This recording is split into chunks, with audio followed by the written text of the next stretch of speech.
एक बार ऐसा हुआ, श्री कृष्ण ब्रज में क्रीड़ा कर रहे थे और क्रीड़ा करते करते स्वतः भावावेश अवस्था में राधे राधे नाम का उच्चारण करने लगे।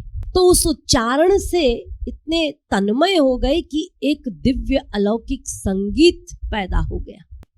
तो उस दिव्य स्वर से प्रभावित होकर सरस्वती अपने धाम में रह ना पाई और वो आ गई मृत्युलोक में उस दिव्य स्वर को सुनने के लिए कि कहां से ये स्वर प्रकट हो रहा है।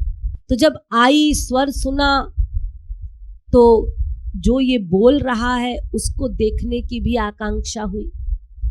तो नंद कुमार को देखा जो बिरह में राधे बोल रहे थे और वो स्वर निकल रहा था।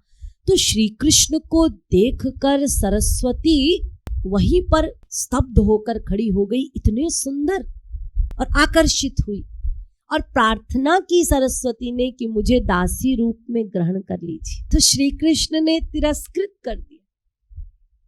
जब तिरस्कृत किया सरस्वती को, लेकिन सरस्वती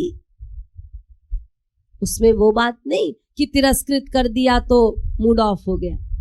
यदि मेरे स्वामी को मुझे तिरस्कृत करने में सुख मिलता है, वो मेरा सुख।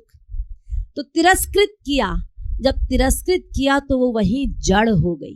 भगवान ने कृपा की, जब वो जड़ हुई तो वहीं पर जड़ जो है वो बांस में परिणत हो गई और फिर उसी बांस को भगवान ने मुरली के रूप में धारण किया।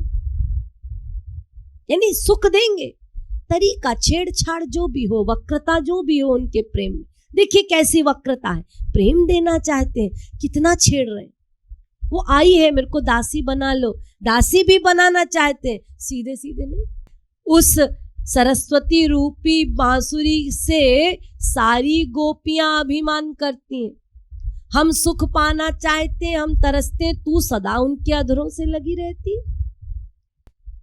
यानी उसको तिरस्कृत किया, लेकिन अपने ही प्रेम को बांस के रूप में परिणत कर लिया भगवान ने, और अब उसी प्रेम का रसास्वादन कर रहे हैं उसको जड़ बनाकर।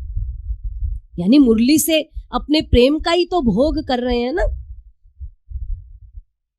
वो भक्ति भगवत स्वरूपा है, स्वयं भगवान जिसका भोग करते हैं, ऐसी है वो भक्ति।